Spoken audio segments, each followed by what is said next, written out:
ठाण्यात स्मार्ट मीटरच्या सक्तीवरून नागरिकांमध्ये तीव्र संतापाची लाट उसळली आहे। सावरकरनगर आणि कोपरी परिसरातील रहिवाशांनी महावितरणाच्या कारवाई विरोधात आंदोलनाचा पवित्रा घेतला आहे।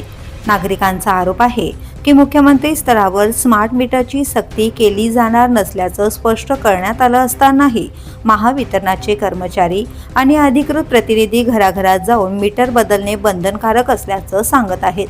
महावितरणाकडून ग्राहकांना पाठवण्यात आलेल्या संदेशात केंद्र सरकारच्या अधिसूचनेचा उल्लेख करत स्मार्ट मीटरचे फायदे सांगितले जात आहेत।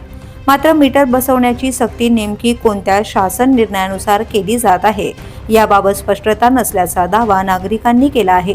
सावरकर नगरमध्ये शिवसेना उद्धव बाळासाहेब ठाकरे पक्षाच्या पदाधिकाऱ्यांनी स्वाक्षरी मोहीम सुरू केली असून मोठ्या संख्येने नागरिकांनी त्यात सहभाग घेतला आहे। तर कोपरीतील काही गृहनिर्माण संस्थांमध्ये देखील स्मार्ट मीटर अनिवार्य असल्याचे सांगितले जात असल्याची तक्रार समोर आली आहे। सक्तीचा GR दाखवा अशी ठाम मागणी करत नागरिकांनी महावितरणाविरोधातील विरोध आणखी तीव्र करण्याचा इशारा दिला आहे।